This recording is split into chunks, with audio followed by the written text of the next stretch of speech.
you.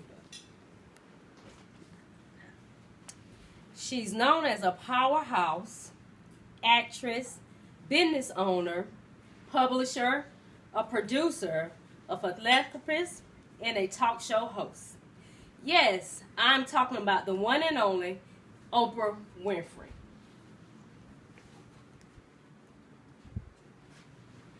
I've always admired Oprah since I was very tall. And yes, I know I'm not that tall, but so that might not seem like a very long time to you all, but it seems like a long time to me. It's funny, when I told my daughter I was doing a speech on Oprah, the first thing she said was, I remember when you watched Oprah every day and we could not disturb you or ask you one single question from 3 p.m. to 4 p.m. And all I can do is say, wow, you remember that.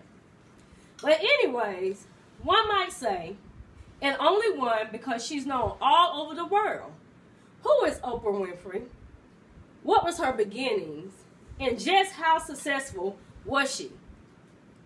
But I would start off by saying she's a media giant who was born in a small town in Mississippi on January the 29th, 1954, to Bernita Lee, her mother, who was a former maid, and Vernon Winfrey, a coal miner, barber, and a city councilman. In 1976, Winfrey moved to Baltimore, where she hosted a hit television chat show, People Are Talking.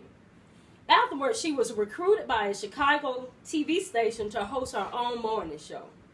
She later became the host of her own widely popular program, The Oprah Winfrey Show, which aired for 25 seasons from 1986 to 2011.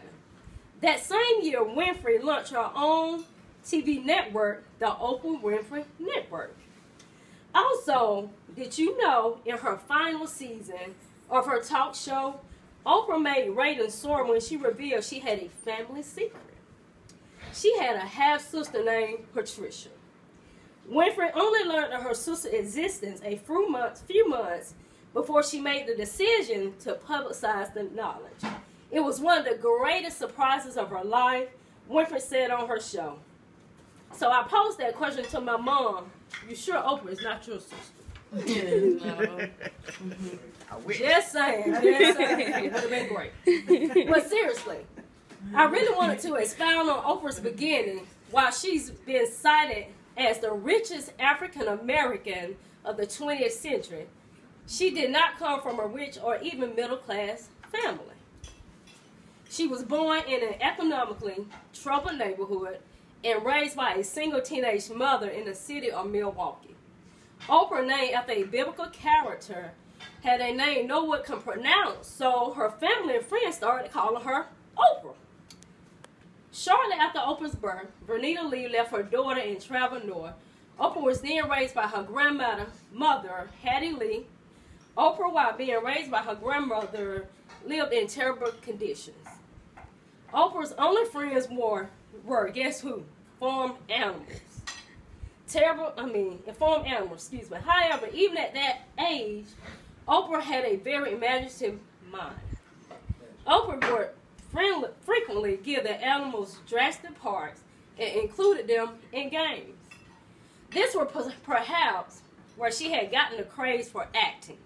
It would soon be seen in the legendary masterpiece, The Color Purple, which aired in 1985. Oprah, because of her grandmother's values, had religion and God instilled in her at a very young age. Oprah, because of her grandmother, knew how to read and write before the age of 3. How awesome is that? Oprah during church would recite poems and verses from the Bible. Soon the church and the entire neighborhood knew she had a gift and was nicknamed the Little Speaker. This would soon prompt her to become a woman with a strong perspective, which millions across the world would want to have insight on, of course. This prepared her for the Oprah Winfrey Show. Now, how successful was she? J.J. McCord wrote, Winfrey is one of the most powerful and influential people in the world. as well as one of the busiest. With a net worth of, get this, $3 billion. Ooh. She is one of just 2 black billionaires in North America. And guess who the other one is? Michael Jordan, of course. Her 25-year run as a host and producer of the Oprah Winfrey Show, which is a brilliant business move, she solely owns through her production company, Harpo Studios. Changed the TV business and has left a board since its final episode in 2011, which I cried. In another article written by Clara O'Connor, it simply states, at the front entrance of Oprah Winfrey School, the 58-year-old media billionaire held it together at her school's first graduation in January, when 72 girls in neat white dresses filled out the auditorium into the midsummer sunshine. Every single one headed to university in a country where only 14% black population graduates from high school. But picking out dorm towels, the kind of right that an upper middle class American takes for granted, drove home the magnitude of their journey. And Oprah said, I just realized, oh Jesus, this really happened. Winfrey told Forbes days later. She also contributed immensely to the publishing world by launching her Oprah's book club. As part of her talk show, the program propelled many unknown authors to the top of the bestsellers list and gave pleasures reading a new kind of popular preeminence. So, in conclusion, Oprah has always been inspirational to millions, including myself. My goal today was to tell you all who Oprah was, what was her beginnings, and just how successful was she. Oprah Winfrey will forever be remembered as an innovator through the landmarks she made, becoming the first African-American female at that, to host a television show, inspiring millions of people across the world, discussing significant issues on her show, such as equal rights toward genders, racism, poverty, and many others. Oprah will be seen as an icon and someone who paved the way for others to have been or to become very successful. Thank you for listening to my report on Oprah. Thank you.